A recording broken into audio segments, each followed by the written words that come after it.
mais uma, para a gente encerrar nosso primeiro bloco, o bloco de prolegômenos. Depois dessa de hoje e da próxima semana, a gente tem uma de perguntas e respostas. Depois disso, a gente já entra na parte de revelação, de teologia da revelação, propriamente dita. Então, a gente está chegando no finalzinho. Ainda te encorajo a anotar suas perguntas, a compartilhar, para que a gente tenha um momento de perguntas e respostas bem proveitoso para toda a igreja. Tá? A nossa aula de hoje, o tema é como fazemos teologia. No grande tema da nossa EBD, do nosso ano, Igreja Centrada na Palavra, trilhando um caminho, na verdade revelada. Nós estamos lidando com várias perguntas nesse primeiro bloco, como você pode ver aí. E hoje é a parte 1 do como. A gente já viu o que, a gente já viu quem, onde, quando, que tipo, por quê. E agora nós veremos o como, pelo menos essa primeira parte, como nós fazemos teologia. Como nós fazemos teologia? Essa é a nossa pergunta de hoje, tá bom? Uma primeira coisa que eu quero destacar aqui com os irmãos, uma rápida introdução, antes de já ir abordando os pontos da aula de hoje, é que a teologia, muitas vezes, quando ela é falada no meio das pessoas, no meio dos crentes, inclusive, das igrejas, as pessoas costumam pensar em teologia como algo que pode ser espiritualmente fraco, ou pelo menos, no mínimo, aí, algo espiritualmente mais fraco do que outras coisas que os crentes podem fazer. As pessoas podem conectar a teologia com uma vida de muito estudo, mas de pouca devoção, ou uma vida de muita leitura, mas de pouco fervor. E aí uma primeira coisa que eu gostaria de destacar nesse como é que toda teologia, ou toda boa teologia, nós podemos adjetivar assim, ela é um exercício profundamente espiritual. Nós, por conta do nosso pecado, no mundo caído, nós temos a tendência de separar muito as coisas. Mas a gente tem que lutar contra essa tendência e sempre para aquilo que a palavra de Deus nos diz. E a palavra de Deus, em nenhum momento, ela separa as coisas, O conhecimento da palavra, da vida, A santidade da verdade, a santidade do amor e da obediência. As coisas, elas estão agrupadas na palavra de Deus. E tem que ser assim com a gente também. Então, a teologia, ela bebe da Escritura, quando a Escritura diz que todo conhecimento de Deus, de Cristo, do Espírito Santo, todo conhecimento verdadeiro, ele é profundamente espiritual, ele é profundamente prático, ele afeta a nossa vida. E nós precisamos compreender e sempre estar relembrando dessa verdade também ao nosso coração. J. Packer, um teólogo bem importante da história da igreja, ele faleceu, eu acho que tem uns 5 anos, se eu não estou enganado, mas foi um homem que foi um gigante mesmo da teologia. Tem um livro escrito chamado O Conhecimento de Deus, que é muito famoso. Se você não leu, você deveria ler.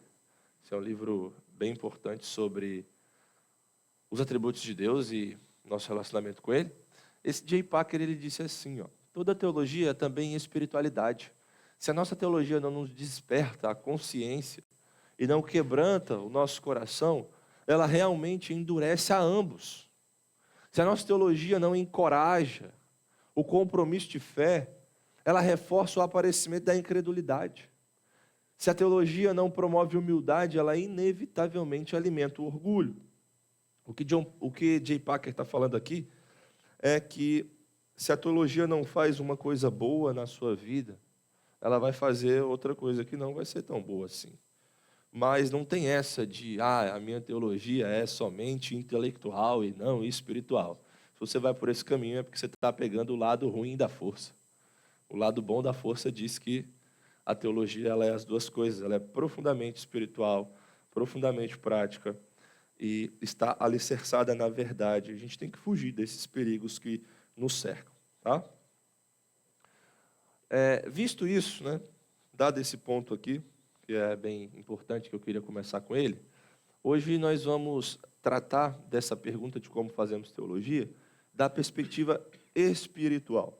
a gente pode tratar também da perspectiva da metodologia de estudo, como você pode utilizar ferramentas para o estudo teológico, para o estudo da Escritura, e isso eu vou tratar na próxima semana, como você pode se apropriar da teologia, fazendo teologia, usando boas ferramentas.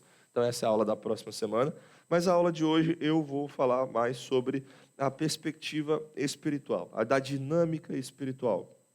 Como nós fazemos teologia, tendo por ponto de partida a dinâmica espiritual. E a pergunta que a gente quer responder, a pergunta mais específica da aula de hoje é: o que a disciplina da teologia requer de você espiritualmente? É aquele último ponto do slide ali.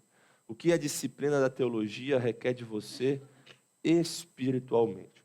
É isso que nós vamos ver e nós vamos abordar pontos importantes que vocês vão ver, não vão ser coisas novas aqui, completamente inovadoras, longe disso, mas que vão reforçar e nos dar um norte a respeito de todo o estudo teológico que estamos fazendo. Ok? Tudo bem, gente? Tá frio, mas a gente pode se animar um pouquinho mais, né? Vamos lá, vamos lá. A primeira coisa, como nós fazemos teologia? Primeiro, você precisa ser um discípulo de Cristo. Isso é bem óbvio, né? É bem óbvio, mas óbvio, muitas vezes ele precisa ser dito. Todo teólogo ou mestre da igreja, ele deve ser um discípulo de Cristo. Você precisa ser um seguidor do mestre, de Jesus. Isso significa que o seu relacionamento com Cristo ele é indispensável para a teologia. Aqui a gente começa colocando uma base, e é por meio dessa base que a gente vai construir todo o resto. Teologia deve ser feita por quem tem relacionamento com Cristo, relacionamento com Jesus. Quem sabe qual que é a palavrinha que é utilizada no Novo Testamento, que traduz discípulo? Quem sabe? Fala. Não, a palavrinha do grego.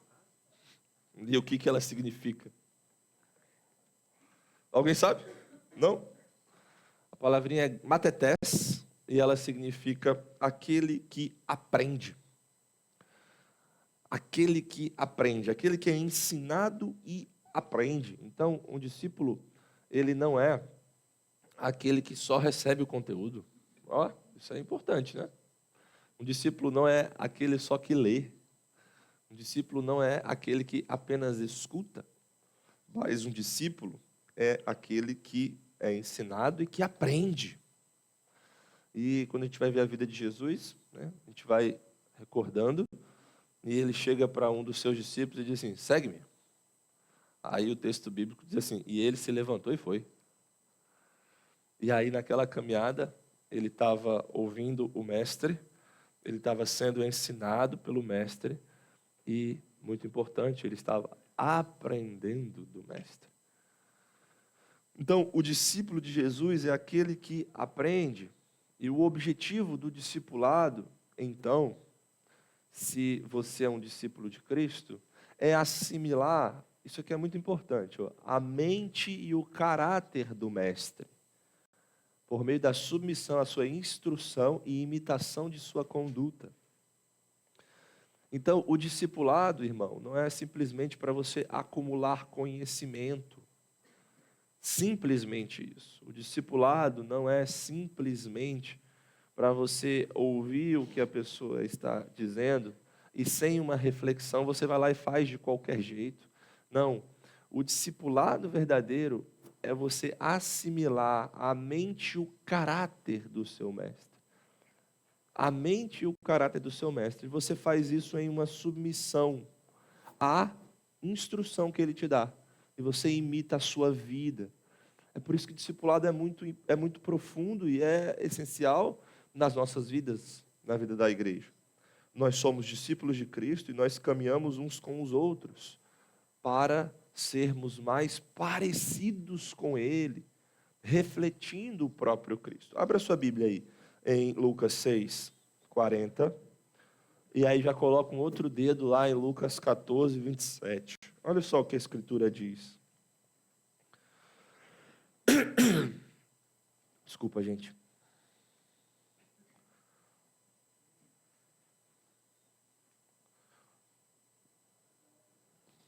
eu preciso que vocês hoje sejam um pouco mais rápidos na abertura da Bíblia. Então, eu não vou dar tanto tempo, intencionalmente, para você agilizar a sua dinâmica de obreiro aprovado, que não tem de se envergonhar e que maneja... às vezes a página cola, ó.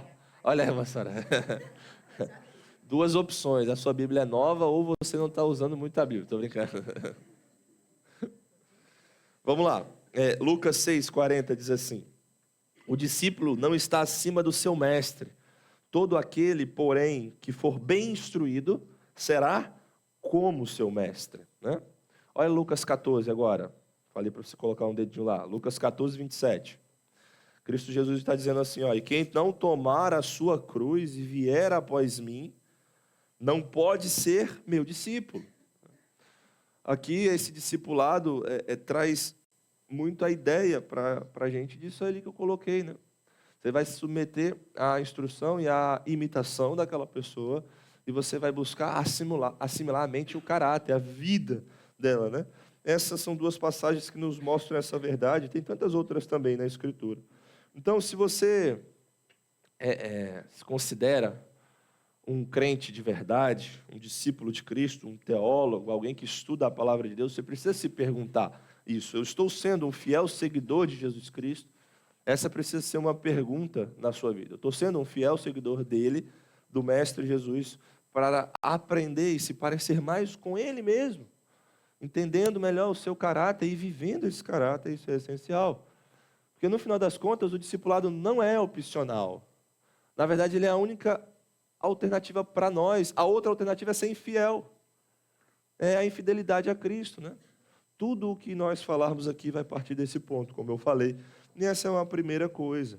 É muito triste quando nós vemos pessoas se levantando no meio das redes sociais, nas elites intelectuais, vamos dizer assim, né? Para fazer uma teologia, e aí, no final das contas, ou ali no mais profundo daquilo que a pessoa está propondo, você vê que a pessoa não tem um compromisso real com o Senhor.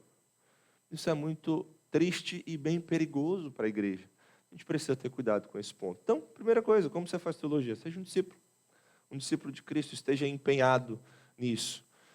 E aqui, irmãos, eu coloquei um livro, e desse cidadãozinho aí, tem umas fotinhas dele que ele tem cabelo, mas essa aí eu peguei quando ele estava sem cabelo, que é o Dietrich Bonhoeffer, ou Bonhoeffer. O nome dele é meio difícil de falar, mas não tem problema se você falar de um jeito diferente, não.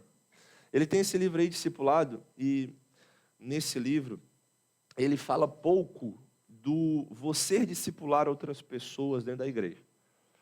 Na verdade, o foco dele maior nesse livro é em você como discípulo de Cristo, né? Você como seguidor do Mestre.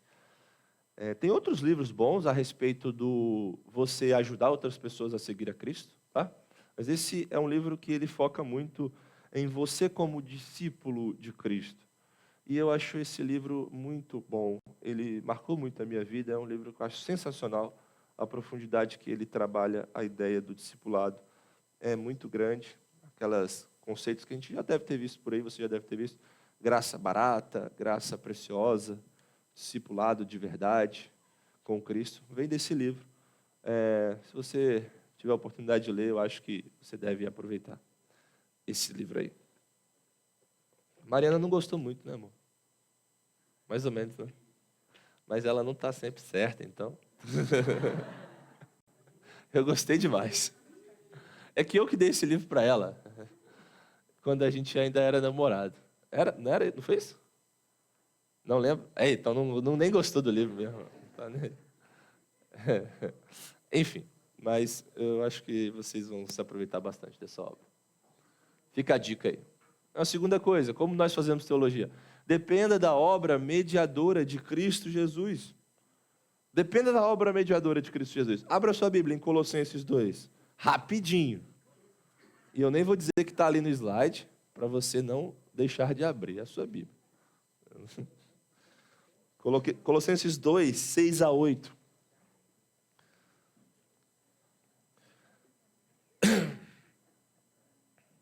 Esse texto de Colossenses 2, 6 a 8, vai nos mostrar que está estabelecido, né, fundamentado na fé em Cristo Jesus. Andar com Ele é o alvo que nós devemos perseguir.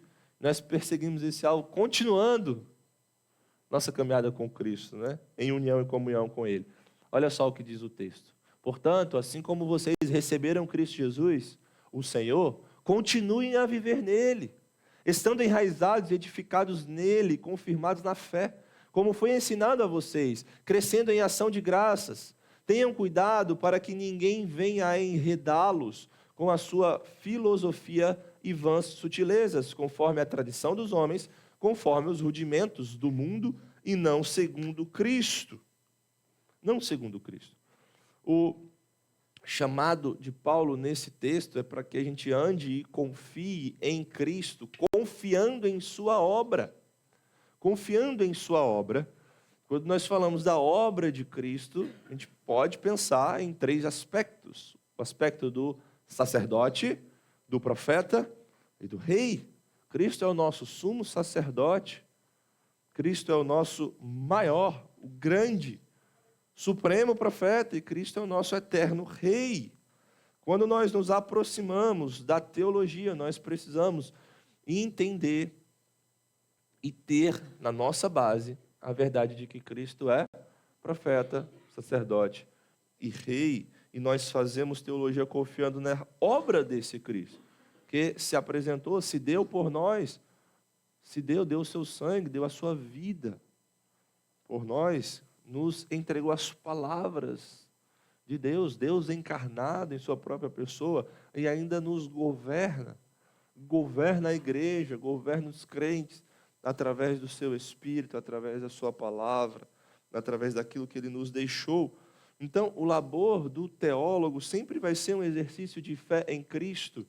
Toda a teologia vai girar em torno de Jesus Cristo e esse crucificado, porque no final das contas essa é a nossa glória. Se eu tenho que alguma coisa que me gloriar, eu vou me gloriar em quê? Em Cristo. Eu vou me gloriar em Cristo Jesus. É isso que a Escritura nos mostra. Então, quando nós estamos fazendo a nossa teologia, nós precisamos ser cristocêntricos.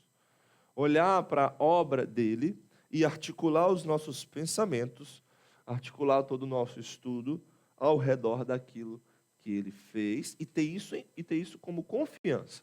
A sua confiança, irmão, quando você está estudando qualquer assunto da Bíblia, não é porque você é muito inteligente, ou não é porque você sabe articular bem as ideias.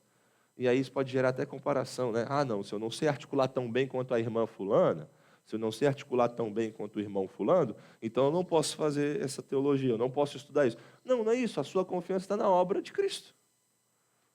A sua confiança está em Cristo Jesus. Ele se deu por você. Você pode adentrar o Santo dos Santos agora. Você pode estar na presença de Deus. E você pode articular os seus pensamentos, o seu estudo diante da face de Deus, por causa de Cristo. Essa é a nossa confiança. Então, nós trabalhamos e nos exercitamos para a glória dele também. Amém? Amém. Que bom que vocês estão dando amém hoje. 3. Busque a contínua iluminação divina pela oração. Busque a contínua iluminação divina pela oração. Vai para Efésios, rapidão. Efésios 1, 17 e 18. Quem chegou atrasado aí, a gente está numa abertura de Bíblia bem rápida. Os irmãos estão demorando mais ou menos 12 segundos para chegar no texto. Então, vocês que chegaram aí, vocês, se adaptem. Efésios 1, 17 a 18. Olha o que diz esse texto de Efésios. Peço ao Deus de nosso Senhor Jesus Cristo, o Pai da glória, que conceda a vocês espírito de sabedoria e de revelação no pleno conhecimento dele. Peço que ele ilumine os olhos do coração de vocês, para que saibam qual é a esperança da vocação de vocês, qual é a riqueza da glória da sua herança nos santos. Se você ir lá para... Não precisa ir agora, só para saber. Se você ir lá para Atos 19, você vai ver que Paulo evangelizou em Éfeso. E tem uma igreja montada ali. Paulo ficou cerca de 2 anos lá ensinando a palavra de Deus. Mas mesmo depois de convertidos, o apóstolo Paulo, nesse texto, nos diz que está orando por eles. Para quê? Para que aqueles irmãos sejam iluminados.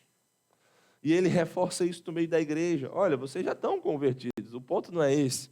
Mas vocês ainda precisam orar por iluminação diante da palavra de Deus. Nós combatemos o orgulho intelectual, a autossuficiência, orando humildemente pela iluminação do Espírito, sem a qual nada podemos ver. Irmão, você não pode ver nada sem a iluminação do Espírito. É por isso que quando a gente está na oração pastoral, por exemplo, em nossa igreja, antes de nós ouvirmos a pregação, a gente ora assim: Senhor, ilumina os nossos corações para que a gente veja. Ilumina a nossa mente, os nossos olhos para que a gente entenda. Dê iluminação ao pregador através do Santo Espírito para que o povo entenda. A gente é crente, não é? A gente diz isso todo dia. A gente sabe disso. O Senhor nos salvou.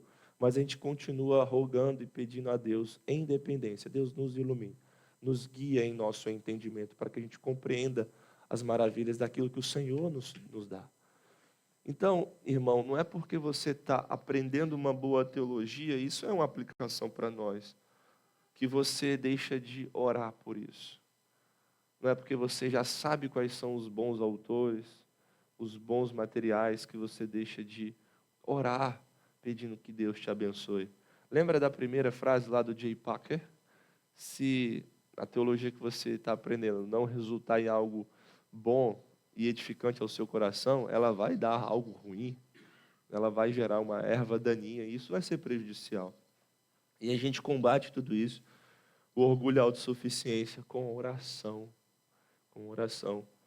Mesmo no meio evangélico, no meio cristão, muitas vezes a gente vê um show de horrores de orgulho, não é?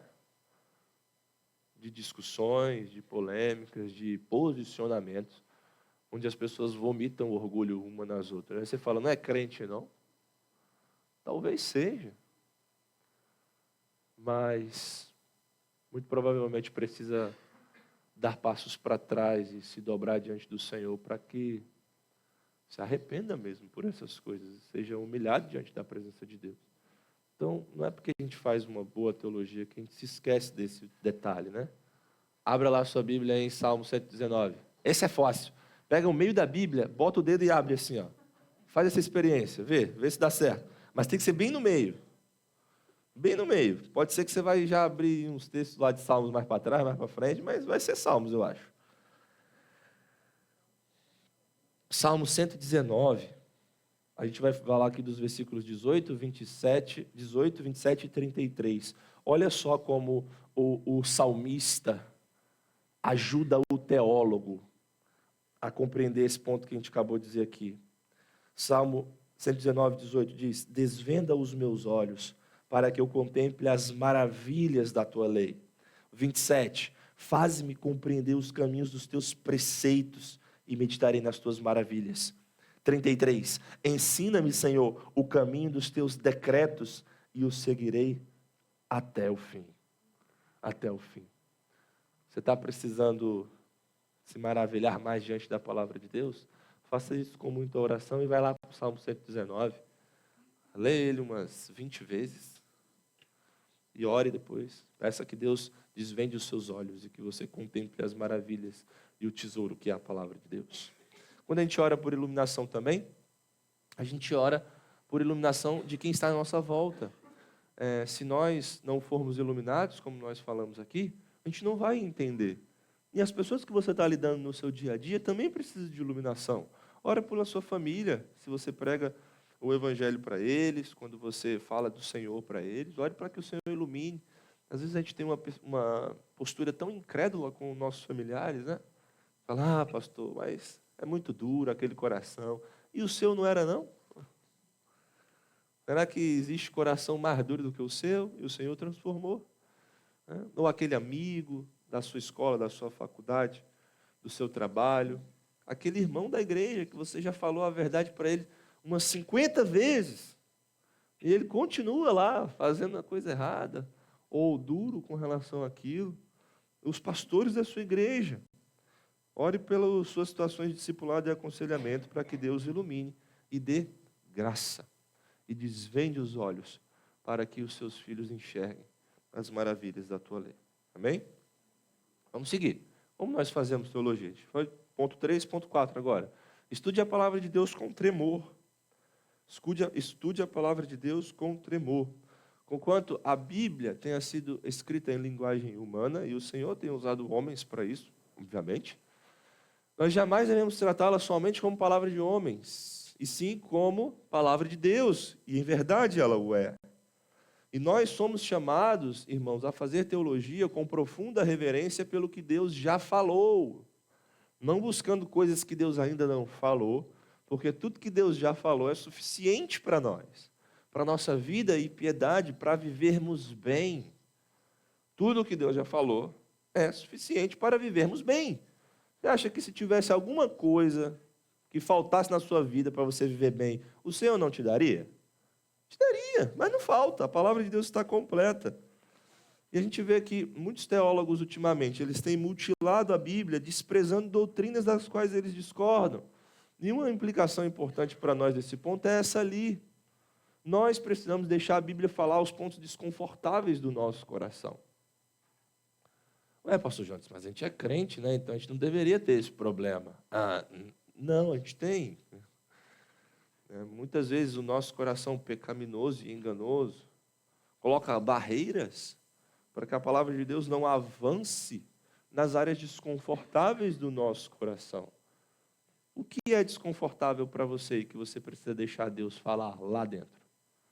O que é? Faça um autoexame e deixe que a palavra de Deus fale aos pontos desconfortáveis e dos pontos desconfortáveis do seu coração. Desconfortável aqui não é que você está sendo incomodado em uma coisa que você não deveria ser incomodado. Não, é porque você está errando naquilo mesmo. Um ponto que você está pecando. Aí você diz assim, não, eu não vou falar disso, eu não vou me mostrar aqui nessa parte porque eu não quero ter que lidar com a feiura da minha própria vida. Não, a gente precisa ter uma postura de tremor diante da palavra de Deus e dizer como o salmista, né? Senhor, vê se há em mim algum caminho mau e guia-me pelo caminho reto de justiça, pelo caminho eterno, pelo caminho direito. O Senhor, Ele promete misericórdia àqueles que temem a sua palavra. Olha só o que diz Isaías 66, 2. Vou dar uma folga para vocês agora. A gente pode olhar como está ali no slide. Mas eis para quem olharei? Para o aflito e abatido de espírito e que treme diante da minha palavra. Você treme diante da palavra de Deus? Você deixa o Senhor falar os pontos importantes da sua vida? Esse é um pensamento que você tem que ter. Eu lembro de uma situação, agora é uma situação engraçada, tá, irmãos? Agora. Mas antes não foi engraçado, não. Eu estava há poucos meses de pedir a Mariana em namoro, né, para namorar com ela. E aí eu estava lendo coisas, ela não sabia que ia isso acontecer, né? Esse é um ponto importante. Só eu sabia. E eu estava lendo coisas importantes sobre relacionamento. Eu estava lendo coisas sobre casamento, né? Estava escutando algumas pregações. E aí, eu acho que chegou um momento dessas férias, que eu estava nas férias lá na casa dos meus pais na Bahia, que eu estava assim, não, acho que eu já sei tudo. Acho que eu já sei tudo, acho que eu já estou pronto, acho que eu já posso chegar e fazer todas as coisas. E aí um dia, eu fui, olha que coisa, né? Botei namoro, e aí botei um tracinho, Paul Washer. Aí lascou. Aí tinha umas pregações lá do Paul Washer sobre namoro, eu falei, vou assistir isso aqui. Gente, o negócio foi tão impactante para mim que eu acho que eu fiquei uns 2 dias sem dormir direito. Eu ficava assim, meu Deus do céu, achei que eu estava fazendo, achando que estava sabendo de tudo, estava orgulhoso já com relação a isso. Sabe, jovem, fala, não, já sei tudo sobre relacionamento, porque leu um livro, né? E aí o cara falando e me confrontando com a palavra de Deus e mostrando que nem sempre eu não podia estar tão seguro de que as minhas motivações estavam tão boas assim, que eu precisava voltar sempre para a palavra de Deus e deixar que a palavra de Deus ditasse os princípios do meu relacionamento, os princípios da minha vida com o Senhor, os princípios principalmente do que é ser um homem diante de Deus, que isso tinha que estar ali, guiado pela palavra e não simplesmente pela forma como eu fui criado, pela forma como a minha cultura dizia, pela forma como eu aprendi anteriormente no meu círculo de amigos. E aquilo foi muito confrontador para mim, aquilo foi muito desconfortável, irmãos. Assim, desconfortável era essa palavra. sabe? Parecia que tinha alguma coisa me apertando, sabe? Mas isso foi utilizado pelo Senhor para abençoar a minha vida também, né? Esse foi um exemplo, né? Tem tantos outros. Aí depois eu fui falar com a Mariana, né? Falei, Mariana, olha, quando a gente começou a namorar, eu achava que eu estava muito bem, mas eu ouvi isso aqui e isso foi muito impactante para mim. Aí depois eu compartilhei com ela também e a gente pôde aprender junto. Mas a palavra de Deus precisa, irmãos, falar das partes desconfortáveis da nossa vida e a gente precisa tremer diante dessa palavra, deixando com que a Escritura alcance essas porções profundas do nosso coração, mesmo que você já tenha muita convicção, mesmo que você já tenha, talvez convicção não seja a palavra certa, mas mesmo que você já esteja tão certo que você está certo, a palavra precisa reformar você também, né? Nesse ponto ainda, a palavra de Deus ela é cheia de realidades que devem nos humilhar com a sua grandeza. Então, a humildade, como a gente está falando aqui, né, é a única postura correta para o teólogo. A humildade é a única postura correta para você, meu irmão. Olha só essa frase do John Owen, um teólogo que a gente tem citado aqui nos nossos EBDs com frequência. E ele falou isso aqui antes de pregar, antes de ensinar em uma determinada igreja para alguns irmãos. Ele disse assim: pessoalmente, eu não me julgo capaz de fazer mais do que gaguejar. Pessoalmente, eu não me julgo capaz de fazer mais do que gaguejar, lamentavelmente, quando eu venho discutir assuntos tão elevados. Eis o assunto que o intelecto humano inteiro não poderia compreender. Já se sentiu assim? Tão pequenino, né? Diante das verdades da palavra de Deus? Diante das verdades da Escritura, a ponto de você se colocar diante das pessoas com uma postura do tipo: eu não sou capaz de fazer mais do que gaguejar os pensamentos de Deus para vocês. Essa é uma postura de humildade, né? A mensagem, o conteúdo das Escrituras é sempre muito maior do que quem está pregando. A gente sempre prega realidades, irmãos, muito maiores do que nós. Sabe quando você está diante de uma bela paisagem? Se você já teve essa experiência. Se você não tem, a partir de hoje, quando você estiver diante de uma bela paisagem, você pensa nisso. Está diante de uma bela paisagem, aquilo é tão grande, aquilo é tão imenso e aquilo não depende nada de você. Você é nada diante daquilo ali. Tem alguém que sustenta tudo aquilo, é muita beleza, é muito esplendor. Minha mãe estava aqui, né? Até a semana passada, os irmãos notaram a presença dela aqui. Graças a Deus. E um dos passeios que eu fiz com a minha mãe foi ir com ela lá no Forte Duque de Caxias, que fica lá no Leme, naquela pedra do Leme. Lá em cima tem uma bandeira do Brasil e lá tem um forte. Você pode subir lá se você quiser. Você paga baratinho e você sobe. Aí eu subi lá com a minha mãe e lá de cima a vista é maravilhosa. Dá para ver toda a praia de Copacabana, dá para ver uma parte da Urca e o mar imenso na sua frente. E aí você está diante daquilo ali e você diz: nossa, eu sou muito pequeno, olha o tamanho disso. Isso é só uma parcela, é só aquilo que meus olhos podem ver. E quando a gente está diante da palavra de Deus é a mesma coisa. É por isso que esse é o sentimento de John Owen, assim, eu só posso gaguejar, né? Só posso falar coisas muito pequenas a respeito do meu Deus. E essa tem que ser a sua postura também, se você é um discípulo de Cristo, né? Tremer diante dessa revelação, né? Ter humildade diante disso, se sentir bem pequenino. É assim que a gente faz teologia, é assim que a gente faz boa teologia. Lembrando também que o Senhor sempre está conosco em todos os nossos estudos. Quer seja aquela leitura casual do nosso dia, quer ser uma leitura para você falar à igreja, falar no departamento infantil, falar nos jovens, nas mulheres, nos homens. O Senhor está ali, Ele está acompanhando. E Ele também fala através do nosso estudo da Bíblia. Você tem ouvido a voz de Deus através da sua palavra? Você tem ouvido a voz de Deus através do ensino da sua igreja? Você tem ouvido a voz de Deus? Isso tem sido uma realidade para você? Se você é um discípulo, você precisa também se autoexaminar com esse tipo de pergunta, tá bom? Então a gente faz teologia também assim. 5, você tem que submeter a sua mente à autoridade da palavra de Deus. O temor do Senhor leva o teólogo a afirmar como verdade tudo o que Deus falou, mesmo quando for difícil crer, ou quando a palavra contrariar afirmações até então predominantes.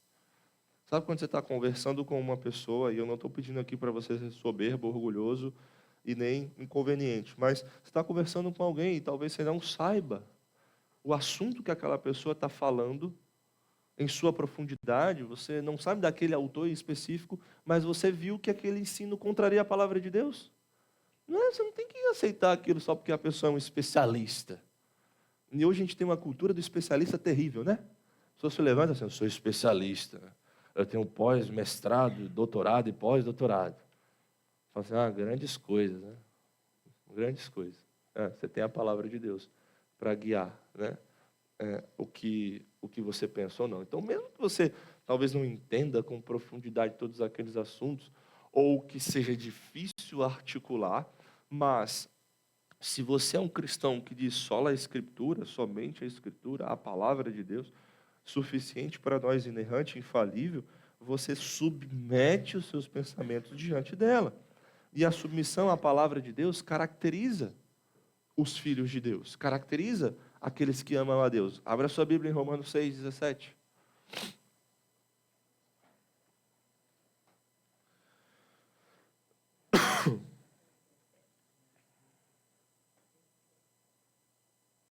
Romanos 6:17 diz assim, mas graças a Deus que, tendo sido escravos do pecado, vocês vieram a obedecer de coração a forma de doutrina que foram entregues. Percebe o contraste que Paulo está fazendo aí? Vocês tendo sido escravos do pecado. Agora vocês obedecem de todo o coração à doutrina que vocês receberam. Agora, antes vocês estavam na servidão do pecado. Vocês serviam, vocês eram escravos, vocês eram submissos ao pecado. E agora vocês obedecem de todo o coração à doutrina. Vocês são submissos à doutrina. Então Paulo diz assim, é isso que aconteceu com vocês. É isso que aconteceu. Então, o estudante da Bíblia, o membro da igreja que estuda a Escritura, ele precisa também ter essa postura. A Escritura tem a autoridade de nortear todos os pontos da minha vida. E eu me submeto a essa Escritura, obedecendo de coração a forma de doutrina que eu fui entregue. É muito comum a gente ver as pessoas rejeitando o ensino só porque confronta a prática delas. Isso acontece em nossas vidas. E você precisa ter cuidado com isso, porque isso também pode acontecer com você. Sabe, quando você está muito convicto, igual eu falei aqui do relacionamento, do namoro, que eu disse. Você está muito convicto que você está certo. Você está muito convicto de como você lida com sua esposa, de como você lida com seu marido, de como você lida com seus filhos, de como você entende as coisas na igreja. E aí vem alguém falando uma coisa contrária, você diz, eu não vou nem olhar. Você tem que ter cuidado com isso. Porque não é só porque você faz que está certo. É quando a palavra diz que está certo, aí sim está certo. Nenhum cristão ele se submete, a essa autoridade da palavra. Ele busca equilibrar a sua vida diante desse ensino. Nós devemos estudar, escrever, ensinar a partir de uma sólida convicção de que a Bíblia é a palavra de Deus, verdadeiramente perfeita e perfeitamente verdadeira. A gente precisa ter essa convicção. Isso não tem que ser só a nossa fala, isso tem que ser a nossa prática também. Deus dá um entendimento mais profundo, a mente comprometida com a sua palavra. Salmo 119, mais uma vez. Ensina-me bom juízo e conhecimento, pois creio nos teus mandamentos. Aquela mente que está mais comprometida, que está submissa à palavra de Deus, Deus dá entendimento. É isso que também nós buscamos. Ok? E aí, vocês estão aqui ou não? Sim ou não? Os próximos são mais rápidos. Já está acabando. Você vai ver. Como você faz teologia? Você precisa... Antes tem uma frase. Anselmo de Cantuária. Claro. Vamos ler essa frase. Não estou tentando, ó Senhor, penetrar tua altivez, porque não posso sequer pensar em comparar o meu entendimento com o teu, mas desejo, em alguma medida, entender a tua verdade, de modo que o meu coração creia e ame. Porque não busco entender para que creia, mas crê a fim de entender. Crê a fim de entender. Então, se o seu Anselminho te ajudou aí, você grave essa verdade em seu coração também. Suporte o sofrimento por causa da palavra de Deus, e isso vai acontecer. Isso vai acontecer. A vocação do teólogo é um chamado ao sofrimento. Abre a sua Bíblia em 2 Timóteo 2:3.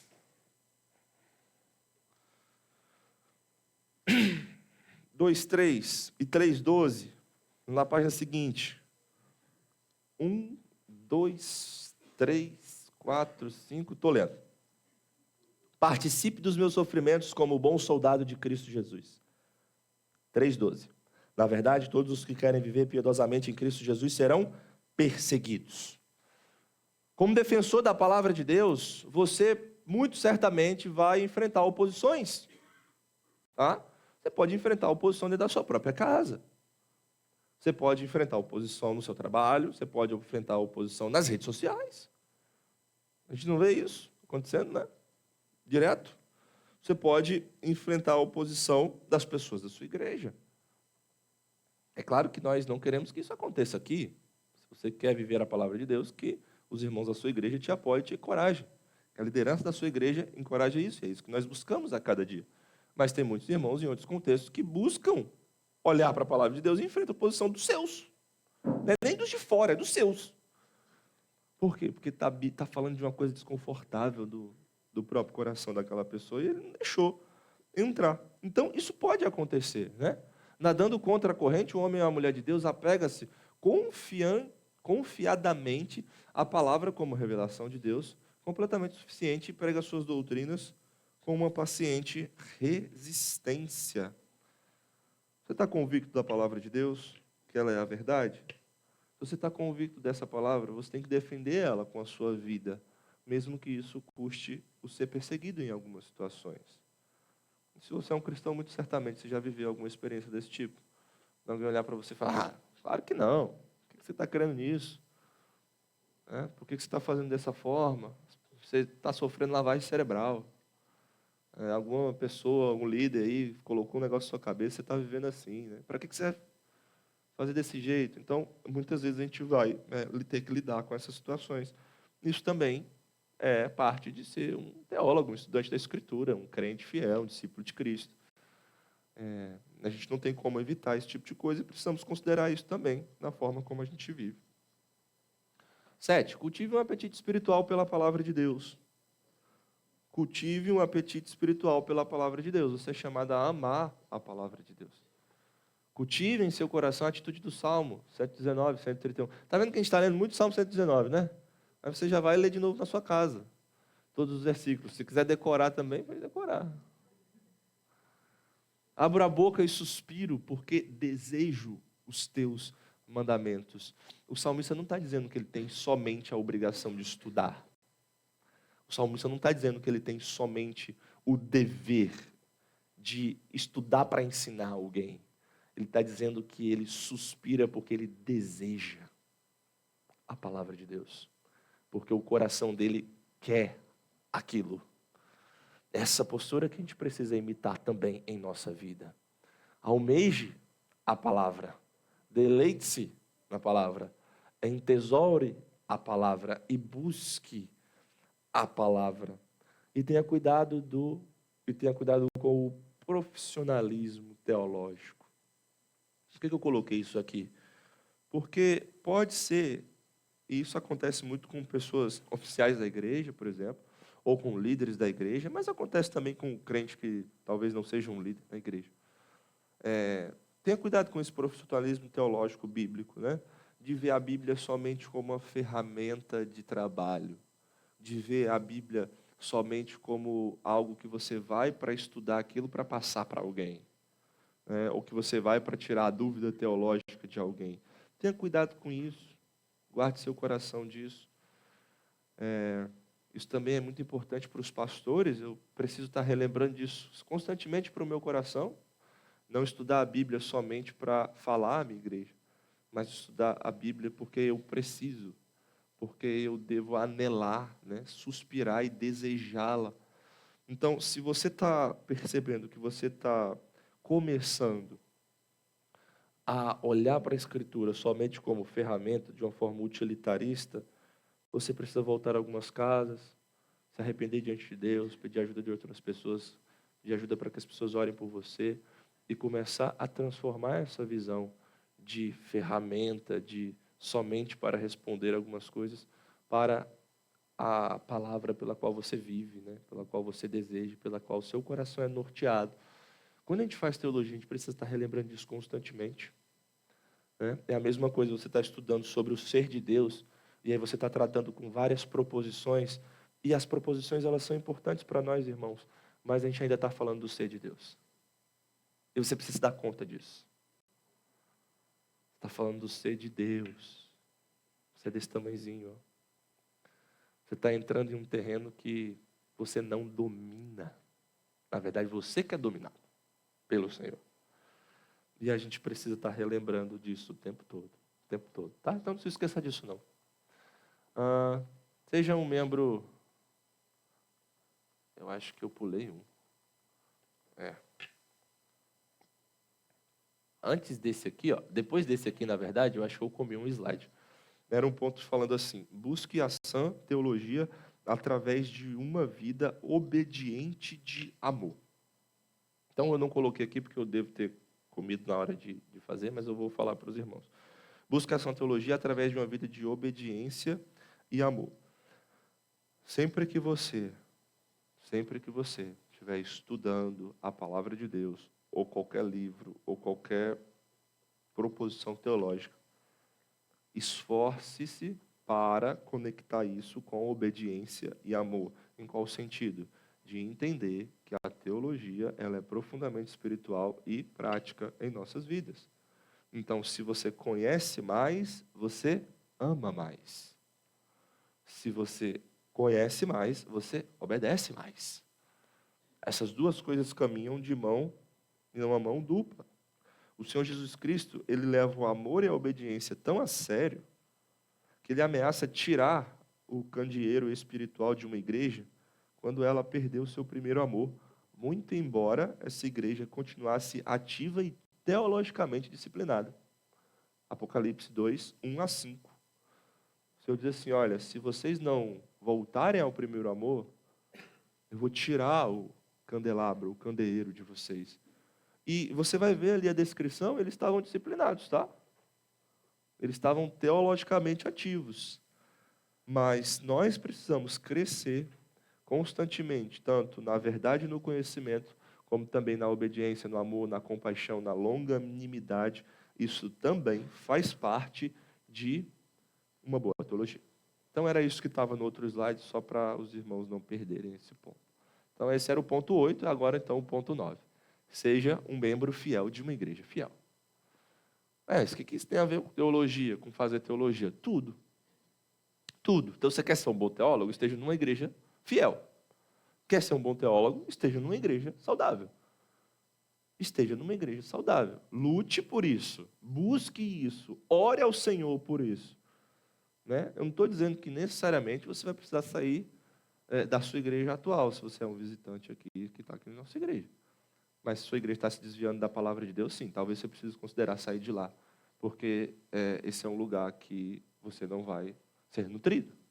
Mas muitas vezes você pode orar para que Deus abençoe também os seus líderes, abençoe os seus irmãos, para que eles olhem para a palavra de Deus, para que eles busquem a palavra de Deus, para que aquela igreja se volte para a palavra de Deus. Tá? Se você é um visitante aqui, eu queria deixar essa palavra para você. Se você é um membro da igreja, você já está vivendo com essa verdade há um tempo. Então, para a gente fazer boa teologia, a gente precisa ser um membro fiel de uma igreja fiel. Por isso, você precisa buscar a membresia também, se você não é membro de uma igreja ainda. Por isso que não basta só você estar visitando. Sim, existem contextos, gente. Tem gente que está viajando, tem gente que está trabalhando, tem gente que está estudando, tem gente que vai voltar para a sua casa. Ok, isso é verdade.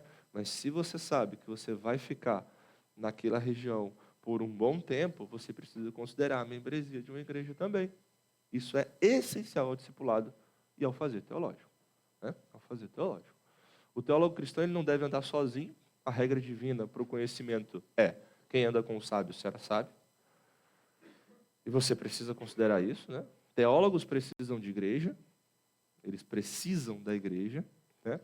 E um teólogo cristão ele deve se engajar na comunhão dos santos, porque isso é essencial para o seu desenvolvimento na verdadeira sabedoria do Evangelho. Verdadeira sabedoria do Evangelho. Fidelidade à palavra de Deus é um projeto comunitário, gente. Não é um projeto que você faz sozinho, não. Vocês lembram da pregação que eu fiz aqui na igreja sobre 1 Timóteo 3,15? A igreja do Deus vivo, coluna e baluarte da verdade. É a igreja que é a coluna da verdade. Não é você sozinho que é a coluna da verdade. Você não diz assim, ai Pedro, você é tão legal, você é a coluna da verdade. Não. Você não diz isso. Ah, Fernando, você é uma menina tão gente boa, você é a coluna da verdade. Não diz isso. Diz a igreja do Deus vivo é a coluna e baluarte da verdade. Porque a fidelidade à palavra de Deus é um projeto comunitário. Uma vez um professor estava querendo dar uma ilustração para nós, seminaristas, sobre a importância da igreja na vida do teólogo, né? E ele fez uma comparação que eu achei bem interessante. Ele disse assim, imagina que você é um balão, uma bexiga, aquele balão de festa, sabe?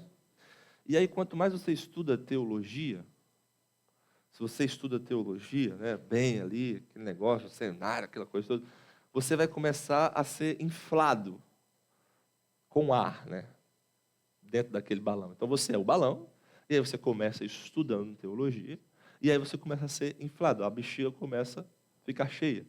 E quanto mais a bexiga começa a ficar cheia, o balão que estava lá no chão, ele vai subindo. Até o momento que ela está muito cheia, ele vai subindo e ele fica no teto. Sabe o que a igreja faz com você? Ele pega você do teto e te traz para o chão de novo. E agora você está com conhecimento, mas você está vivendo o chão da igreja. Você está vivendo a realidade do povo de Deus. E aí você vai usar seu conhecimento no lugar certo. Porque o conhecimento teológico ele não deve ficar no teto. Ele deve ficar no chão. Eu achei muito legal essa comparação. Ele deve ficar no chão porque é onde as pessoas estão. Que é onde a coisa funciona. Então, a gente tem que se apropriar da teologia nesse sentido também. Créditos ao Hermes Steinmeier pela ilustração. A última. Use a teologia como um combustível para o louvor. Use a teologia como um combustível para o louvor. O Salmo 119, mais uma vez o Salmo 119, diz que os meus lábios te louvem, pois me ensinas os teus decretos. Olha a ligação, louvor e ensino. O Senhor ensina através da sua palavra e nós louvamos a Ele. É isso que o salmista diz. Os nossos estudos deveriam regularmente nos motivar a louvar o Senhor. E o nosso mais elevado alvo ao ensinar e escrever deve ser levar outros a adorarem o único Deus verdadeiro. Essa tem que ser a sua postura, irmão, quando você estiver estudando e ajudando outras pessoas a entender melhor. Você não tem que fazer com que as pessoas vejam que você sabe ou se convençam daquele ponto, de que aquele ponto está certo. Não é somente isso. Mas o ponto é redirecionar a adoração. De modo que um coração que não via, que não enxergava direito, agora enxerga mais e pode adorar melhor o Senhor. E pode adorar mais o Senhor. Isso a gente faz até com crente, tá? Talvez seja o crente um dos nossos maiores trabalhos, né? De falar assim, ô crente, toma atento na sua vida. Se conserte, olhe para a palavra de Deus, né? O Senhor nos abençoa com outras pessoas também nesse sentido. A nossa teologia deve ser uma espécie de doxologia, ao elucidarmos as glórias do nosso Senhor e Salvador. O verdadeiro teólogo é aquele que usa todos os seus estudos para glorificar Deus e ter prazer nele. Então, o teólogo é aquele que usa tudo que ele sabe para glorificar o Senhor e desfrutar dele para sempre. Tem algumas coisas que eu faço no meu dia a dia, e às vezes eu até provoco quem está do meu lado, né, se a pessoa é uma crente, eu falo, olha, eu estou fazendo isso aqui, mas a minha teologia permite, tá? A minha teologia não só permite, mas ela me diz que eu posso. E que eu posso fazer isso para a glória de Deus. A sua teologia permite? Aí a pessoa fica meio assim, né? Talvez seja uma coisa não tão espiritual, né, como jejuar e orar, mas a sua teologia precisa te levar a fazer todas as coisas para a glória de Deus, ao mesmo tempo tendo prazer nele. Você precisa conectar as duas coisas. A melhor teologia, no final das contas, é um cântico de adoração. E a melhor adoração é cheia de teologia. Esse é um dos nossos objetivos da EBD desse ano. Com certeza você não vai lembrar, mas eu vou te relembrar aqui. Quando a gente estava falando sobre nossos estudos desse ano, eu falei que um dos nossos objetivos é encharcar nossa teologia de adoração e encharcar nossa adoração de teologia, de forma que as duas coisas se retroalimentem. E como que eu faço teologia? Usando tudo que eu sei como um combustível para o louvor a Deus.